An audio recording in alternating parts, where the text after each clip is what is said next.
You're above 45. I think you should grow up, sir. Sir, can you come out? Okay, this is how they close the door because they have no answers.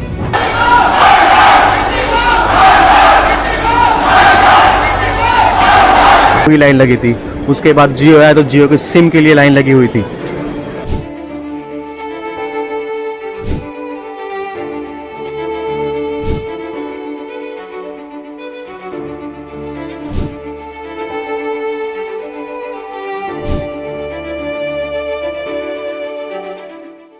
पिछले 8 दिनों में Indigo airline की उड़ानों के लगातार रद्द होने से यात्रियों की जिंदगी अस्त व्यस्त हो गई। शादी, इलाज, परीक्षा और छुट्टियों जैसे अहम मौकों पर भी लोग एक ही जगह फंसे रह गए। हवाई यात्रा, जो समय बचाने का सबसे भरोसेमंद साधन माना जाता है, अचानक असुविधा और तनाव का सबसे बड़ा कारण बन गई। लंबी कतारें, अस्पष्ट जानकारी और ट्रेन के जनरल डिब्बों तक में सफर करने की मजबूरी ने यह दिखा दिया कि जब व्यवस्था लड़खड़ाती है तो उसमें सबसे ज्यादा आम आदमी प्रभावित होता है, सबसे ज्यादा उनको मुश्किलों का सामना करना पड़ता है। इंडिगो एयरलाइन की बड़ी संख्या में उड़ानें रद्द होने से देश के विभिन्न हिस्सों के साथ साथ झारखंड, बिहार और पश्चिम बंगाल के करीब 88,000 यात्री परेशान हुए।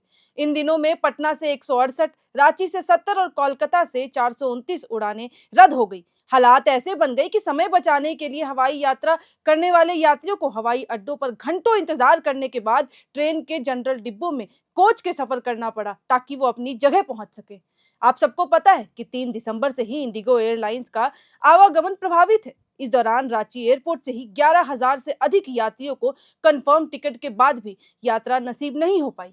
किसी की शादी का समारोह में जाने का सपना धरा का धरा रह गया तो कोई अपने परिजन के इलाज के लिए ही नहीं पहुंच सका। कुछ यात्रियों ने तो ये बताया कि वे हैदराबाद अपने परिजन का इलाज कराने नहीं जा पाए, जिससे परेशानी बढ़ गई और वहीं पे मरीज की हैदराबाद में मौत हो गई पर वो मिल नहीं पाए। कुछ को इमरजेंसी में घर पहुंचना था लेकिन वो ना चाहते हुए भी एयरपोर्ट पर ही फंसे रह गए। आपको बता दूं कि 8 दिनों में रांची एयरपोर्ट से इंडिगो की 70 फ्लाइटें रद्द हुई हैं। एयरलाइंस के अधिकारी ने बताया कि एक फ्लाइट में औसतन 159 यात्री सफर करते हैं। इस हिसाब से लगभग 11,130 यात्रियों को टिकट रद्द होने के कारण वहीं पे फंसे रहना पड़ा। यहां तक कि मंगलवार को भी इंडिगो की 3 फ्लाइट रद्द कर दी गई थी और फिर से यात्रियों को वही समस्या का सामना करना पड़ा। इसमें रांची से दिल्ली की 2 और रांची हैदराबाद की 1 फ्लाइट शामिल थी। वहीं बिहार के पटना एयरपोर्ट पर भी मंगलवार को लगातार 8वें दिन भी इंडिगो की 9 जोड़ी फ्लाइटें रद्द रही, जिससे करीब 2,970 यात्रियों को परेशानी का सामना करना पड़ा। पिछले 8 दिनों में पटना एयरपोर्ट पर कुल 168 फ्लाइट रद्द कर दी गई, जिससे 26,622 यात्री प्रभावित हुए। किसी की परीक्षा छूटी तो कोई इलाज के लिए नहीं पहुंच सका। एयरपोर्ट पर लंबी कतारों में खड़े यात्रियों की शिकायत थी कि उन्हें स्पष्ट जानकारी तक नहीं दी जा रही थी। उनका कहना था कि हम उनकी वजह से फंसे हैं, लेकिन खाने के लिए छोड़िए, पीने के लिए पानी तक उनके द्वारा हमें प्रोवाइड नहीं कराया गया। हालांकि प्रभात खबर की एक रिपोर्ट के अनुसार इंडिगो के स्टेशन मैनेजर शालिनी ने बताया कि एयरलाइंस के अनुसार 15 दिसंबर तक शेड्यूल को पूरी तरीके से नॉर्मल कर दिया जाएगा और इसमें सब लगे हुए हैं। कंपनी का दावा है कि 60% यात्रियों को टिकट का रिफंड भी कर दिया जा चुका है। बिहार के अन्य एयरपोर्ट जैसे कि गया, पूर्णिया, दरभंगा, सभी एयरपोर्ट पर यही हालात बने रहे और हर जगह यात्रियों को लगातार परेशानी का सामना करना पड़ा। और बिहार ही नहीं, उसके सटे राज्य कोलकाता को भी इससे काफी जूझना पड़ा। वहां भी मंगलवार तक कुल 429 उड़ानें रद्द रहीं। इससे नहीं भी तो 50,000 से अधिक यात्रियों को परेशानी का सामना करना पड़ा। इंडिगो ने जानकारी दी कि यात्रियों के लगेज लौटा दिए गए हैं, लेकिन अभी भी उनके पास 9,000 से भी ज्यादा बैग्स मौजूद हैं। सारे यात्री इसी इंतजार में हैं कि उनके बैग्स कब मिलेंगे। अब इस सब के बाद सिविल एविएशन मिनिस्ट्री ने इंडिगो की उड़ानों में 10% कटौती करने का कड़ा निर्देश दे दिया है। पिछले हफ्ते क्रू रोस्टर, फ्लाइट शेड्यूल और संचार की कमी जैसे इंटरनल प्रॉब्लम्स के कारण यात्रियों को ही भारी असुविधा को देखते हुए ये फैसला लिया गया है। इससे पहले डीजीएस ने एयरलाइन के उड़ानों में 5% कटौती का आदेश दिया था। मंत्रालय का मानना है कि एयरलाइन के संचालन को स्थिर करने और रद्दीकरण की घटनाओं को कम करने के लिए ये कटौती बेहद जरूरी है। हालांकि इस कटौती के बावजूद इंडिगो अपने सभी मौजूदा शेड्यूल पर उड़ानें जारी रख सकेगा। इंडिगो के सीईओ पीटर एल्बस को मंगलवार को विमानन में मंत्रालय में तलब किया गया, जहां उन्होंने हालात की स्थिरता की जानकारी दी और जो भी अपडेट्स अभी तक हुए हैं उन सब की उन्होंने सफाई दी, एक्सप्लेनेशन दिया।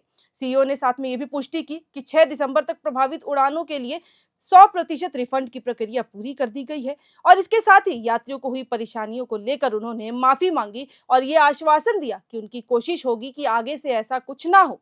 अब इस सब मामले में प्रधानमंत्री नरेंद्र मोदी ने मंगलवार को क्या कहा, चलिए आपको वो बताते हैं। तो उन्होंने स्पष्ट संदेश दिया कि उनकी सरकार के तीसरे कार्यकाल में प्राथमिकता लोगों की जिंदगी को आसान बनाना है। उन्होंने कहा कि कानून या नियम आम लोगों की सुविधा के लिए होने चाहिए और उनकी वजह से किसी निर्दोष भारतीय को असुविधा हो, ये उनको बेहद मंजूर नहीं है। राजग संसदीय दल की बैठक को संबोधित करते हुए पीएम मोदी ने कहा कि देश अब पूरी तरीके से रिफॉर्म एक्सप्रेस के दौर में है, जहां सुधार तेजी से और स्पष्ट मंशा के साथ किया जाएगा और इंडिगो में हो रही परेशानियों का भी हम हल निकालेंगे।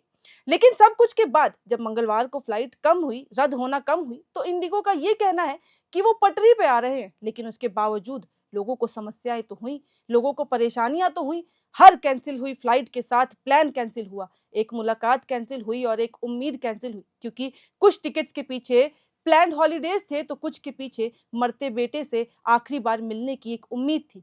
खैर, उस सब जब इंडिगो की फ्लाइट्स रद्द हो रही थी तो उस दौरान जब लोगों को परेशानी का सामना करना पड़ रहा था, तब बाकी एयरलाइंस भी इसका फायदा उठा रही थी। टिकट्स के प्राइस लगातार बढ़ाते जा रही थी। अब इंडिगो कब तक सही पटरी पर सही मायने में आती है, ये देखना दिलचस्प होगा। तो जैसे जैसे अपडेट आते जाएंगे, इंडिगो जो जानकारी साझा करते जाएगी कि अब इंडिगो की फ्लाइट्स के साथ क्या किया जा रहा है, हम वो सब आपके साथ शेयर करते रहेंगे, आपके लिए लाते रहेंगे। बाकी आपको ये जानकारी कैसी लगी और इंडिगो की फ्लाइट जितनी भी रद्द हुई, इस मामले में आपका क्या कहना है, हमें कमेंट बॉक्स में लिख के जरूर बताएं। और ऐसी ही तमाम छोटी बड़ी खबरों के लिए देखते रहें एयर नाउ।